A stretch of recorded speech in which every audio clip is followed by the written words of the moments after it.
गुरु राजा चचोली हमारे कुशल अचमित में बहुत सुंदर छे गुरु बाबा आपकी चरण कृपा से कोनो चीज के अचमित में दिक्कत नहीं छे गुरु बाबा लेकिन ए गुरु बाबा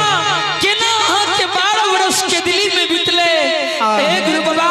और केना के दिल्ली के पथ बाट गेलिए और 12 वर्ष बिता के लिए गुरु बाबा के दिल्ली के कुशल हमरा सुनाबो। राजा चचोली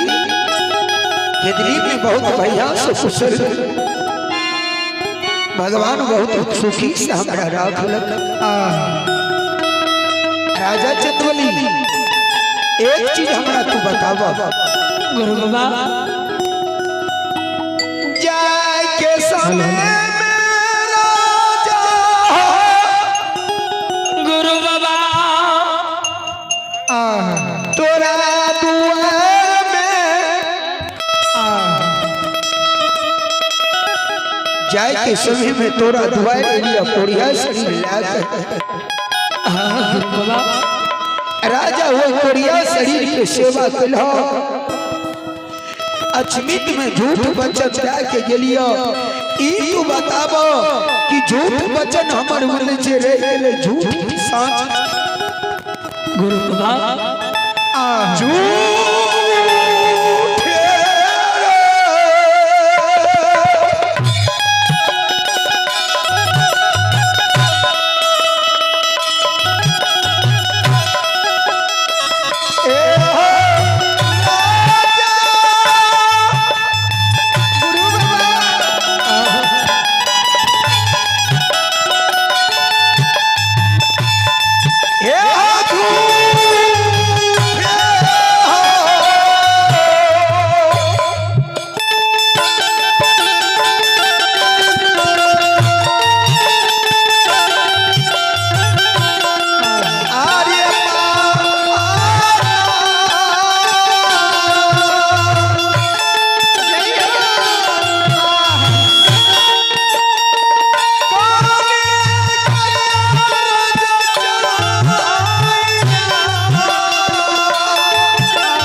श्रोता भगवान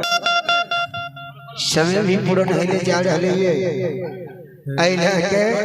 के जगह से हमरा के दसो दूर जेनाइ छै कनिटा अपने सबसे क्षमा प्राप्त छिए दू पद ट्रेन सुन लियो ओइ के बाद जे छै से अपने भाग ले हो माला टूट गेलै और हेतै हम माला टूट गेलै 4 बजे अच्छा हो मेन बोले के नहीं छिए आ झूठो से हमरा सब कहबै हसारे 4 बजे आई ठीक छै चलो 10 मिनट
भगवान यो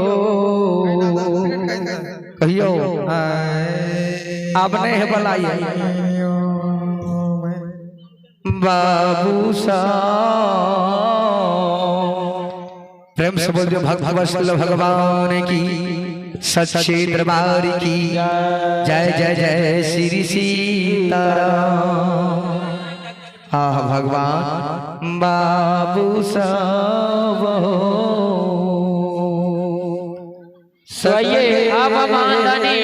बाबू शिवम कुमार उनके तरफ से दरबार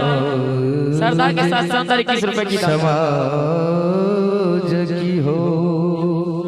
जय।